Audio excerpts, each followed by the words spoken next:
Eli Tomac, Beast Mode's first race on the KTM. But how will he do? Hey everybody, Walty Wanders, buckle up, strap in. We got a hard-hitting, pull no punches, no sugarcoating it, no rainbows or sunshine. I'm just going to give it to you and give it to you straight. We got a good one to unpackage today. Welcome to the show. I hope everybody's doing great. Let's jump back on the moto merry-go-round and examine the good, the bad, and maybe a little bit of the ugly. No, Walty, not the ugly. Only examine rainbows and sunshine in the new start bike. No. Somebody's got to read between the lines and look. Between the industry ruts, we got some ruts to look through today. Welcome to the show.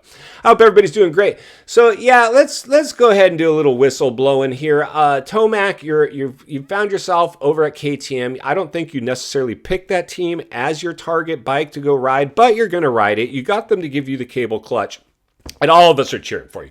Everybody watching today, I could almost guarantee, Bubba, if as a betting man, which I'm not, would put their money on cheering for Beast Mode. To see Beast Mode engaged, Slingshot engaged. One more time. And that's what we're hoping for. If it wasn't for that Jorge Prado guy, you would have AP, the Cowboy, and Beast Mode, Slingshot, Ricky Bobby. Once again.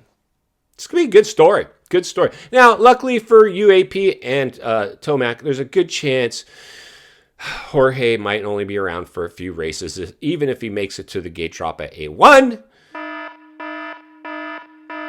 And last full season. Now, hopefully I'm wrong. I would love to see nothing more. Jorge, man, step up your game. Go take it to the Wonder Boy. Be the dude that beats him. That's the only thing that's really going to get anybody back cheering for you, my brother.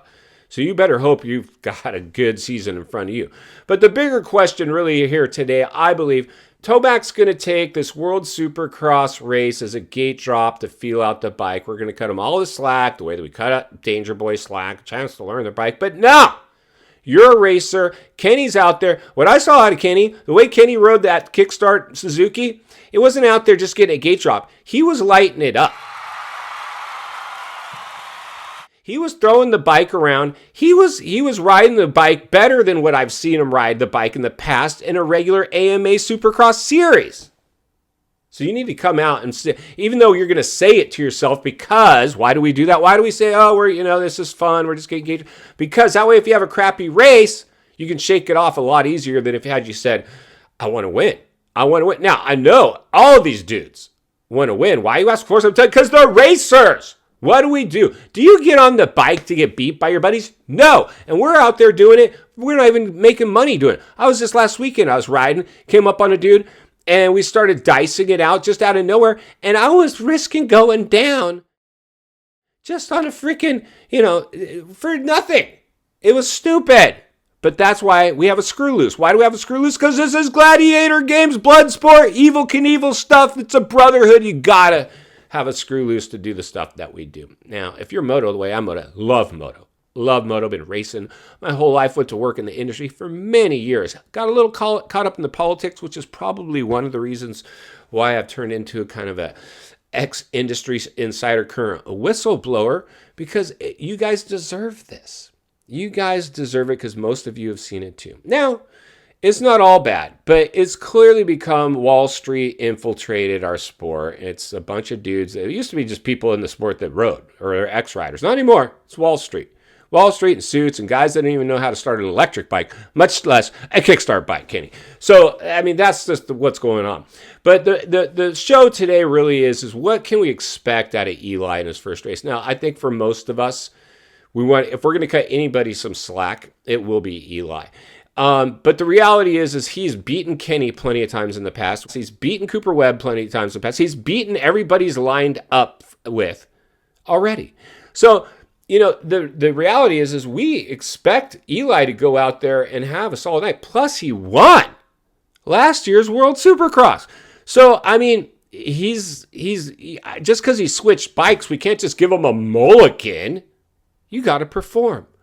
But we asked it. If you're new, get subscribed. Not tomorrow, not today.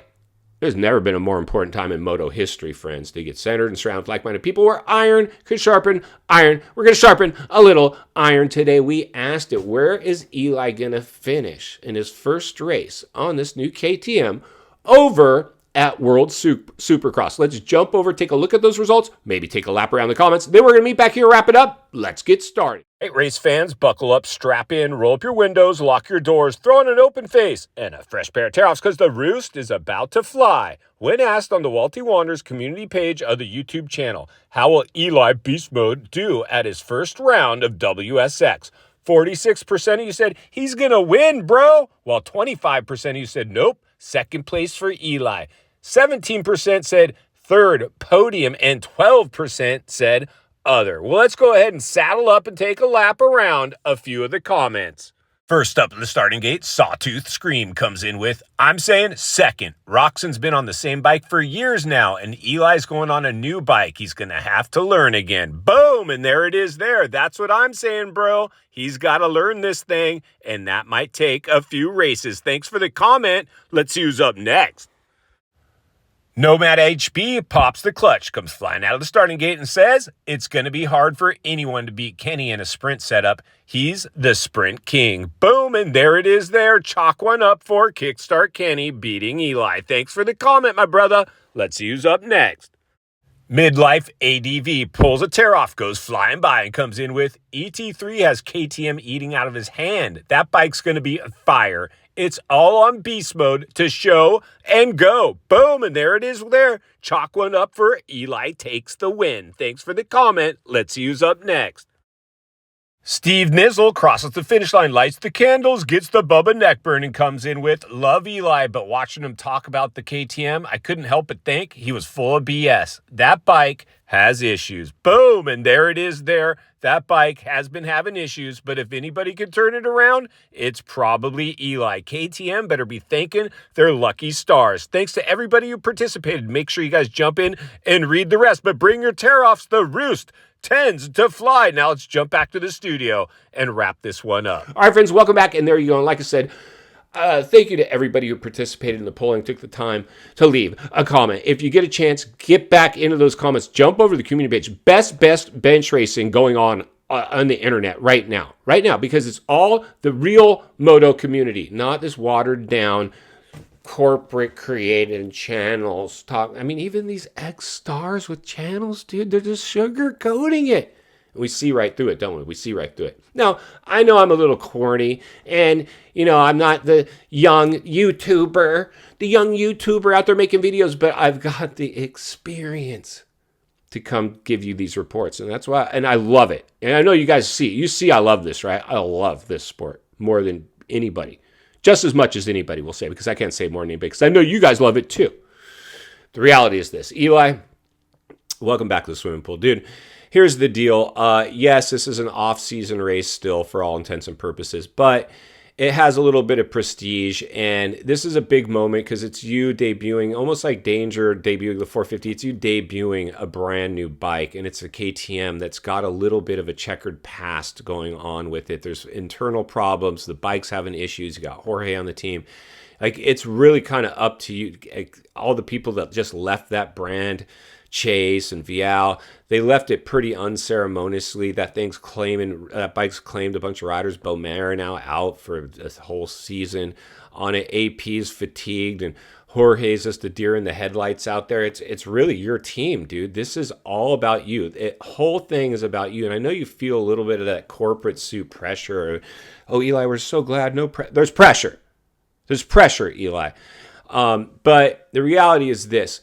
I know your goal right now is just to get through the night safe. Don't get smoked. Be in the battle. I mean, that's really what we're looking for. Because as much as I want to say, hey, this is more than just an off-season race, it really is a chance for you to just learn the bike in a race situation. And so it's not like you got to go risk it all full send to win this thing. But I know, and you know, once that helmet goes on, the alter ego comes out, and it's pretty much on at that point. And final thoughts. I come to you as a friend, as a content creator, moto guy. Wants to see you not only win on off the track, understand the waters you're swimming in now. There's shark infested. Eli, welcome back to the swimming pool. It's nice to have you, my brother. Listen, we'll be cheering for you. You know, our pollers, the community thinks that you're going to do well, but not necessarily win. Everybody's cutting you a little slack, because if we're going to cut anybody any slack, Eli, it's you. I don't think we cut the type of slack for other riders the way we just cut slack for you. You're on the tail end of your career. You are supposed to already be retired. This is a massive, massive gamble. This could end up being a Jorge 2.0, where like him with Cowie, that you end up saying, hey, I just can't ride this bike. I'm tapping out. I mean, that would be really the kiss of death for KTM, but they're lucky they got you, because you're probably the last person to do that, but anything can happen. And that's why Walty's going to be here to blow the lid off it every step of the way, because it's not only what we need, it's in fact what we deserve. If you appreciate the content, I want to humbly ask, give the video a like, subscribe to the channel, leave a comment below. I'd love to hear from you. Social media link in the description of this video if you'd like to follow me there. Simply search up Walty Wanders MX on Instagram. If you enjoyed this video, you're going to love the next video, and there's an easy subscribe icon for your convenience.